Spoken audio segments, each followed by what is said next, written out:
Hi, I'm Yoad Nevo, and I've been involved in the creation of over 100 plugins.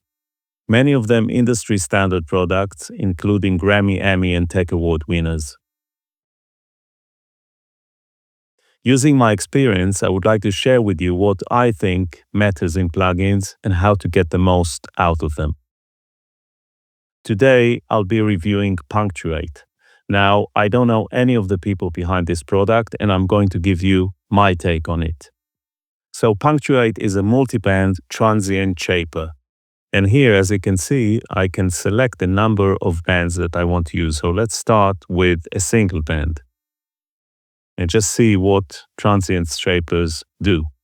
So if I boost the transient, it will boost the parts of the signal with the most change in them, i.e. transition, at a given moment.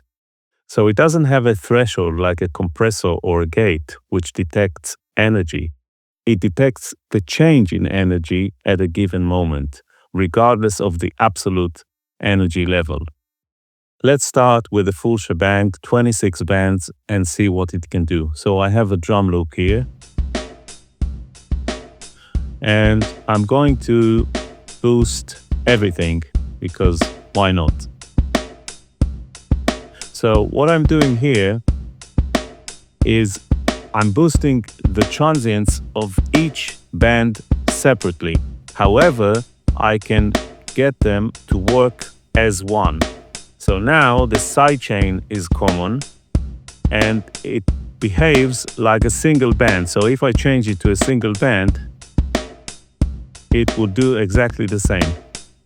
But if I move the fader towards multiband, now each band behaves in a different way according to the transient detection for that band. So let's take this acoustic guitar and try to boost all the transients.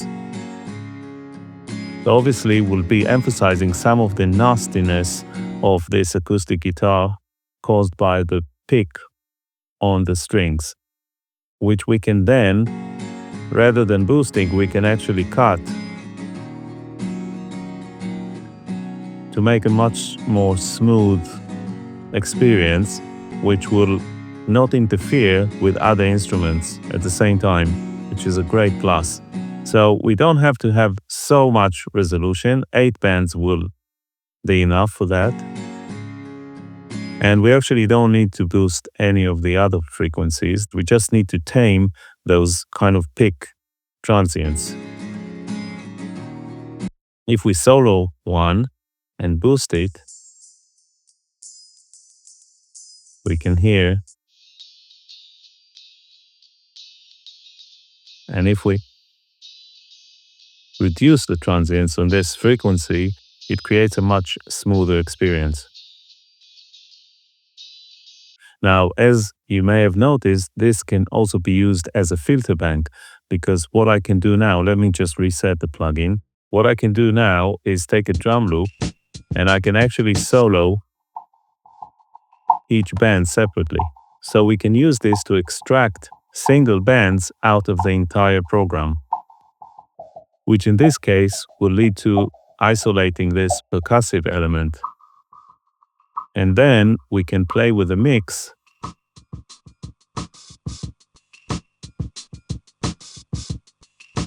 So let's bypass the whole thing.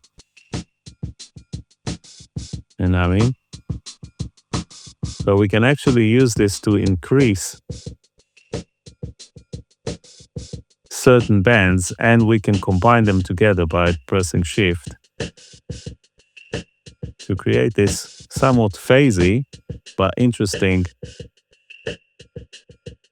almost static vocoder-like sound. So that's one thing we can do with that. Now what I can do with the emphasis fader is that I can set it to 0, where it will do nothing at all, but I can also reverse the direction.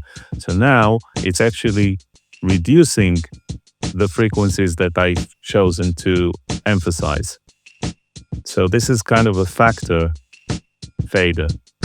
What I can also do is I can tilt the length by frequency. So I can make the lows go longer So I can see there's more release on the lows, or I can do the opposite. So that gives me a lot of control. Let's move to another sound. Using those two faders, I can really get some interesting sounds. And we can definitely hear the phasing caused by the crossover filters. So this is something that normally I wouldn't do, but it's interesting to just listen to. Another use case for this would be with bass guitar. So here I have some squeaks, which I can emphasize before we cut them, just to hear this fret noise. So we can reduce that, make a much smoother bass. Bypass. Sometimes I want this, but in this case, I can smoothen it quite a bit, even to here. Now, if I set it to longer, it will sound more like compression. But if I just reduce the transients, it's almost unnoticeable and just makes for a smoother bass. The other thing I can do is I can use this as a bass booster. So if I solo these lower bands, even just the first two, and I play with the mix, so I keep it at around 80 and I boost the output, bypass. I can use it as a form of EQ in a way. Now this is too much, so I can't control the level of each one, but I can just solo them if I want the real subs.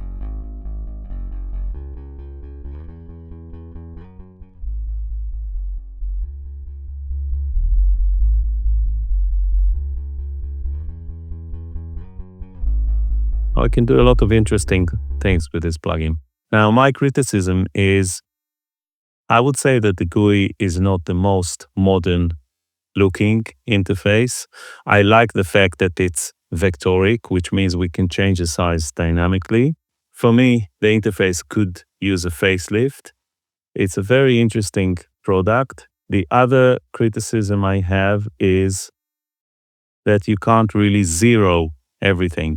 So if I wanted to use just one band or just a few bands, I can't really, I have a control to reset everything, but then it's reset it to all up, which I can reverse the action of by using the emphasis fader to a negative value, but I can't really zero everything. So what I did is creating a preset which zeros everything, and I have to recall that every time I want to start and work on just a single band.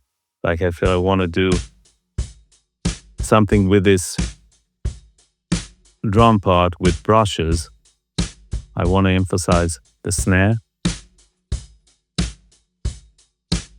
So it does it very well. Or if I wanted to reduce the punch of the snare, in case I wanted to use another sample on this snare, I wouldn't want this one to be so punchy. And that brings us to overheads. So here I have an overheads track recorded in a very small room, so it's a very tight sound. Now, the hi-hat is quite piercing, and I don't necessarily want that because I have the hi-hat track. I don't need all that inside the overhead track, so I can just tame it. And the same goes to the snare, because I have the snare. This snare is quite prominent.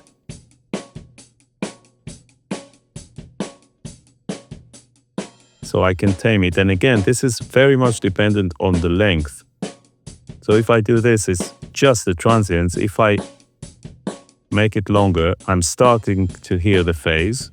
Now what I can do, since I'm not using single bands really, I can reduce the number of bands.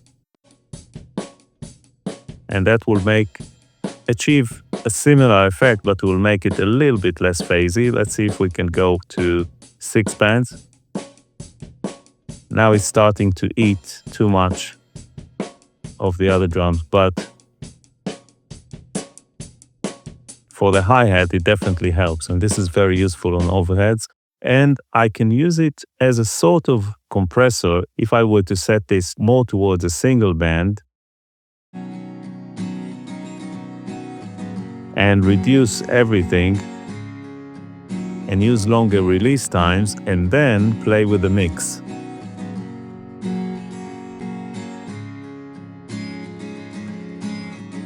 It kind of sounds like type of a limiter. Let's bypass.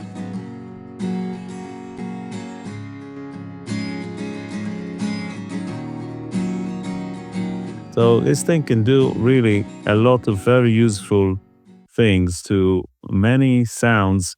For me, it's more like a problem solver because in the mix, I would often use transient shapers on overheads, on acoustic guitars, on hi-hat, or to say on the hi-hat within the overhead track, on vocals. Sometimes you want to just reduce the kind of attacky noises that the mouth makes, regardless of sibilance and de-essing and all that. But sometimes you have, especially when using a lot of compression. So I find myself often using transient shapers to tame lead vocals. To conclude, what I would say about this product is that it's very versatile. It can do a lot.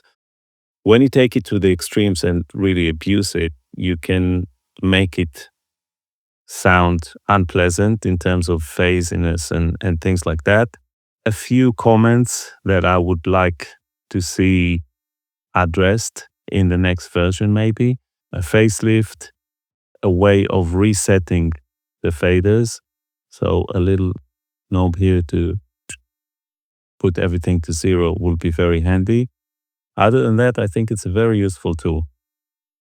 I hope you liked this video. If you did, you know what to do, and I'll see you on the next one.